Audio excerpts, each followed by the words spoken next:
For his second runway outing at Jil Sander, Simone Bellotti chose expansion over reduction, where his debut centered on subtraction, distilling silhouette to its most linear, essential form. Fall-winter 2026 to 2027 introduced the possibility that ornament, distortion, and even apparent excess could function as structural necessity. Can something superfluous be considered essential? Bellotti asked. This collection answered in the affirmative. Bellotti's menswear pedigree remains evident in his tailoring discipline, yet this season he complicated it with emotional texture. Looking to the intimate black and white photographs of Anders Petersen, particularly the late 1960s series shot inside Hamburg's Café, Lehmitz, Bellotti extracted gestures of closeness and vulnerability. The collection translated that atmosphere into garments that appeared slightly misaligned, suits riding up a fraction too high, colors slipping backward,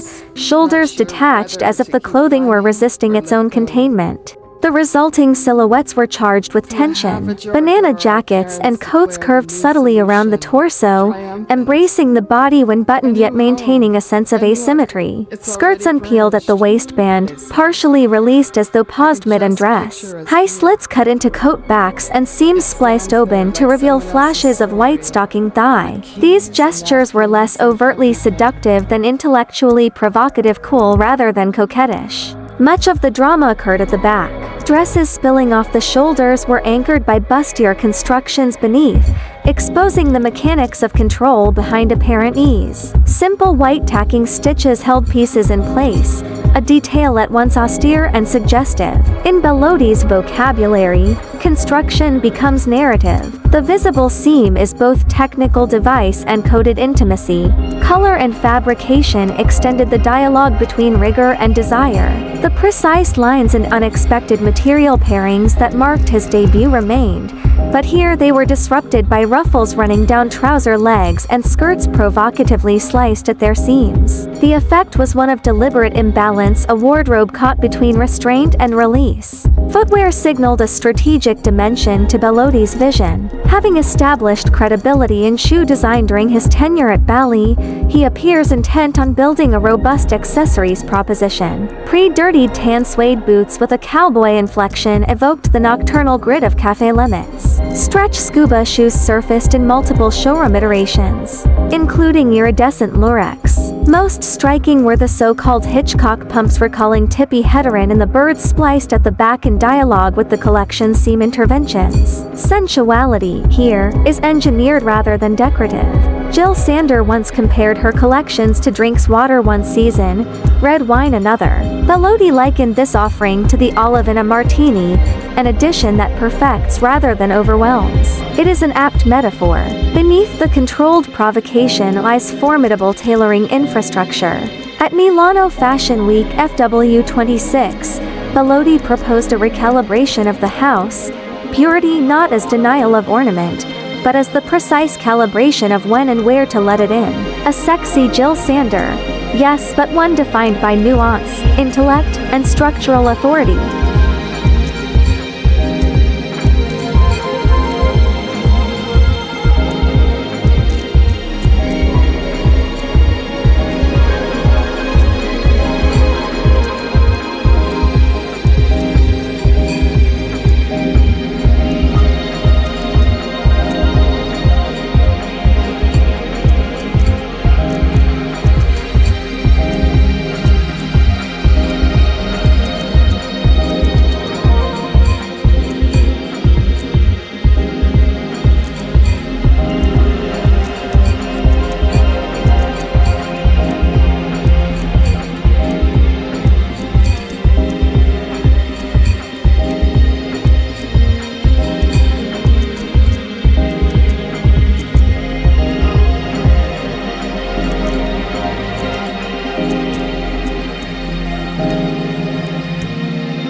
We've done this before.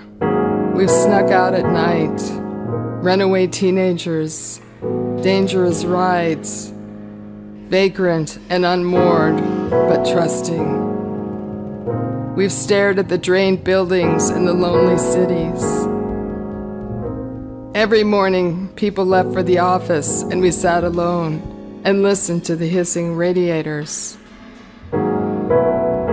We roamed the streets and crossed the bridges and then the oceans.